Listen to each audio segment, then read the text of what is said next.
Hello guys, কেমন আছেন সবাই? আশা করি সবাই ভালো আছেন। তো নতুন আরেকটা ভিডিও নিয়ে আপনাদের সামনে হাজির হয়ে গেছে। আজকে ভিডিওটা অনেক ইম্পর্টেন্ট হতে যাচ্ছে এবং যারা গাড়ির কাজ করেন এবং যারা গাড়ি চালান তাদের জন্য আজকে ভিডিওটা অনেক ইম্পর্টেন্ট এবং আমি আপনাদেরকে জানিয়ে দিব। আজকে ভিডিওটা অবশ্যই আপনার টাইটেল মতো আমাদেরকে বুঝে গেছেন আজকে ভিডিওটা কি বিষয় নিয়ে হতে যাচ্ছে। তারপরেও বলে দিই, একটা গাড়ি কি কারণে ইঞ্জিন ওভারহিট হয় এবং কি কারণে গাড়ির ইঞ্জিন ওভারহিট হওয়ার সম্ভাবনা রয়েছে এবং আপনারা কি করলে গাড়ির ইঞ্জিন ওভারহিট থেকে বাঁচতে পারবেন। এবং আজকে ইঞ্জিন ওভারহিটের যে বিষয়গুলো রয়েছে আমি সবগুলো আপনাদেরকে জানিয়ে দেওয়ার চেষ্টা করবো এবং আপনারা আজকে ভিডিওটা দেখে অবশ্যই জানতে পারবেন একটা গাড়ির ইঞ্জিন কি কারণে ওভারহিট হয়।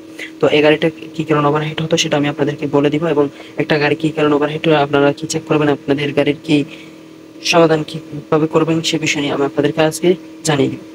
অবশ্যই আপনারা এই চ্যানেলটি সাবস্ক্রাইব করে পাশে থাকুন। আমি আপনাদেরকে জানিয়ে দেওয়া শুরু করতেছি এবং অবশ্যই আপনার কমেন্ট মতামত জানিয়ে দিতে ভুলবেন না। তো প্রথমত বলি গাড়িটা কি কারণে ওভারহিট হতো। গাড়িটা আমি যেহেতু সৌদি আরবে কাজ করি, সৌদি আরব থেকে উনি আবহাওয়া থেকে জিদ্দা গেছে, জিদ্দা যাওয়ার আসার পথেই গাড়ি ইঞ্জিন ওভারহিট হয়ে যাচ্ছে। কিছুক্ষণ বন্ধ করে আবার স্টার্ট দিচ্ছে, রেডিয়েটরের পানি কমে যাচ্ছে। তো বিশেষ করে ইঞ্জিনের ওভারহিটটা বেশি যখন হয়ে যাচ্ছে সে আমাকে কল দেয়, কল দিয়ে বলে গাড়ির ইঞ্জিনের রেডিয়েটরের পানি কমে যাচ্ছে।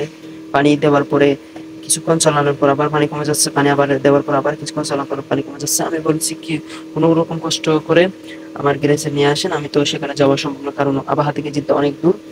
তো যাওয়ার সম্ভব না হওয়ায় তাকে আমি বললাম আপনারা যত দ্রুত সম্ভব আপনারা গাড়িটা নিয়ে আসেন এবং আপনাদের এই যে রেডিয়েটরের পাখাটা চলতেছে কিনা দেখেন। সে বলতেছে রেডিয়েটরের পাখা চলতেছে, সব ঠিক আছে, কিন্তু পানি কমে যাচ্ছে।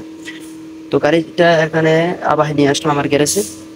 তো আপনারা দেখতে পাচ্ছেন আমি অনেক জিনিস করলাম। বিশেষ করে আপনাদের যদি গাড়ির ওভারহিট হয় আপনারা এই যে ওয়াটার পাম্প, আমি প্রথমত ওয়াটার পাম্পটা করলাম আপনাদেরকে দেখাই। এই যে ওয়াটার পাম্পের এই পাখাগুলো যখন অতিরিক্ত কম হয়ে যাবে তখন কিন্তু গাড়ির ইঞ্জিন ওভারহিট হয়ে যাবে। আপনারা দেখতে পাচ্ছেন এটা হচ্ছে ওয়াটার পাম্প। এই যে ওয়াটার পাম্প হচ্ছে এই যে এখানে লাগানো ছিল এই যে ডাইনামার পাশেই।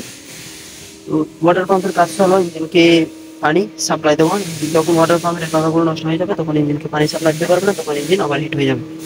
এরপর দ্বিতীয়ত আপনাদের কোনো জায়গায় এরকম পাইপ, এই যে পাইপ দেখতে পাচ্ছেন, পাইপ কোনো জায়গায় লিক হয়ে গেছে কিনা, কোনো জায়গায় পানি চলে যাচ্ছে কিনা আমি আপনাদেরকে দেখাই। এই যে আমি যে সমস্যাটা পেলাম সেটা আমি আপনাদেরকে দেখানোর চেষ্টা করি। এই যে এই পাইপটা হচ্ছে এই যে আপনারা দেখতে পাচ্ছেন এই জায়গা থেকে এই পাইপ এখানে এই জায়গায়। তো এই পাইপে এই লোহার পাইপটা লাগানো ছিল, এই লোহার পাইপ দিয়ে এই যে আপনারা দেখতে পাচ্ছেন লোহার এটা পুরো ভেঙে গেছে। তো এটা সামান্য ছিদ্র ছিল, আমি আপনাদেরকে দেখানোর উদ্দেশ্যে আমি একটু বড় করে ইয়ে করলাম। যখন এরকম কার্বন চলে আসলো একটু করে বাড়ি দিলেই ভেঙে যায়, দেখতে পাচ্ছেন। তো এখানে পানি চলে আসলো, আমি যখন ম্যানিফোল্ডটা করলাম আপনারা দেখতে পাচ্ছেন এটা হচ্ছে ম্যানিফোল্ড। এই যে এটা হচ্ছে ম্যানিফোল্ড। ম্যানিফোল্ডটা খোলার পরে আমি দেখলাম একটা সমস্যা, সেটা হচ্ছে এখানে অতিরিক্ত পানি চলে আসলো। এখানে অতিরিক্ত পানি চলে আসার কারণে গাড়ির ইঞ্জিন ওভারহিট হয়ে যাচ্ছে। তো আপনারা যদি গাড়ি ওভারহিট হয়ে যায়, বিশেষ করে এই কোনো জায়গায় পানি পড়ে যাচ্ছে কিনা, রেডিয়েটরের পাখা চলতেছে কিনা, এই যে বিশেষ করে রানিং গাড়িতে রেডিয়েটর পাখা না চলার কারণে কিন্তু গাড়ির ইঞ্জিন ওভারহিট হয়ে যায়। বিশেষ করে আপনারা পানি সকালে যখন গাড়ি স্টার্ট দেবেন অবশ্যই পানি চেক করবেন, পানি চেক করার পরেই গাড়ি স্টার্ট দেবেন। এরপরে যখন গাড়ি চালাচ্ছেন রেডিয়েটরের পাখাটা চলতেছে কিনা সেটা চেক করবেন যখন ইঞ্জিন ওভারহিট হয়ে যায়।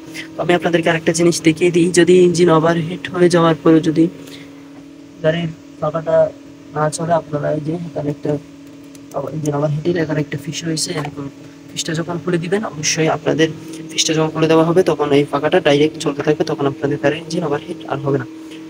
তো সে বিষয় নিয়ে পরে কথা বলবো। যখন আপনাদের গাড়ির ইঞ্জিন ওভারহিট হয়ে যাবে তখন আপনাদের কোনো জায়গায় লিক হয়েছে কিনা, রেডিয়েটর থেকে পানি পড়ে যাচ্ছে কিনা, এরপরে পাখাটা চলতেছে কিনা, এরপরে এটা খোলার পরে ওয়াটার পাম্প খোলার পরে সেটা ঠিক আছে কিনা, এরপরে যদি সমাধান না হয় আপনাদের কি করতে হবে, সে যদি সব ঠিক থাকার পরে রেডিয়েটর ওয়াটার পাম্প কোনো জায়গায় পানি লিক নাই, তাহলে আপনাদেরকে এই হেডটা পুরোটা খুলতে হবে। এই যে এটা হচ্ছে হেড, এই জায়গা থেকে এটা পর্যন্ত পুরোটা হেড, এই যে দেখতে পাচ্ছেন এটা হচ্ছে পুরোটাই হেড। এই যে হেডটা খোলার পরে আপনাদেরকে এই ওয়েল্ডিং মিস্ত্রির কাছে সেটা সমাধান করে কাজ করে নিতে হবে। তো হেড কীভাবে কাজ করে এবং হেড কী কারণে গাড়ির ইঞ্জিন ওভারহিট হয়ে গেলে আপনারা বুঝবেন হেড খোলার পরে, সে বিষয় নিয়ে আমি আপনাদেরকে পরে ভিডিও দিব।